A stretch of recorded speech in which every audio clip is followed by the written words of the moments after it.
আসসালামু আলাইকুম বন্ধুরা। আপনারা যে ব্যক্তিকে দেখতে পাচ্ছেন তিনি একজন পাইকার। তিনি বলবেন এখানে কেন এসেছেন, কী জন্য এসেছেন। হ্যালো চাচা, আপনার নাম কি? আমার নাম তারা মিয়া। আপনার বাড়ি কোথায়? আমার বাড়ি টাঙ্গাইল মধুপুর। আপনি কী জন্য এসেছেন এখানে? এই এখানে আসছি তরমুজ কিনতে।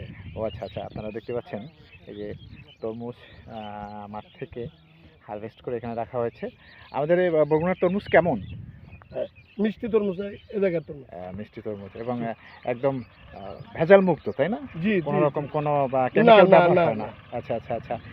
আপনারা এই বাগানটি কিনেছেন কত টাকায়? এখানে মনে করেন হইলো এই যে ক্ষেতটা কিনছি 12 লক্ষ টাকা দিয়ে। আপনার বন্ধুরা, আপনারা দেখতে পাচ্ছেন এবং শুনলেন যে 12 লক্ষ টাকা বাগানটি কিনেছে। আপনারা কি মনে করেন যে আপনাদের ভালো একটা ব্যবসা হবে? ব্যবসা মানে ওই আপনার হলো গাড়ি ভাড়ার জায়গায় 60,000 টাকা। আর এখানে ওই যে হামজা ভাড়া আছে মনে করেন 1 লক্ষ টাকা খরচ হয় একটা গাড়ির মধ্যে। খরচ গিয়ে আপনাদের কিছু তো প্রফিট থাকবে, ব্যবসা থাকবে তো? মনে করেন এটা হইলো মনে করেন হইলো ওই যে তাপমাত্রা দিয়া হইলো আপনার হইলো ব্যবসা। ব্যবসা। তারপর রোজার মধ্যে বিক্রি করতে পারলে একটু ব্যবসা বেশি হয়, তাই না? হ্যাঁ হ্যাঁ হ্যাঁ, জি বন্ধুরা, আপনারা মোটামুটি শুনলেন হয়। তার কথা। আপনারা দেখতে পাচ্ছেন বিস্তীর্ণ বা এলাকা জুড়ে আসলে তরমুজের বাগান রয়েছে। তারা দূর দূরান্ত থেকে মানুষ এসেছে আমাদের বরগুনার তরমুজ সারা বাংলাদেশে ছড়িয়ে দেওয়ার জন্য। চাচা, আপনাকে ধন্যবাদ। ধন্যবাদ। আসসালামু আলাইকুম। ওয়ালাইকুম আসসালাম।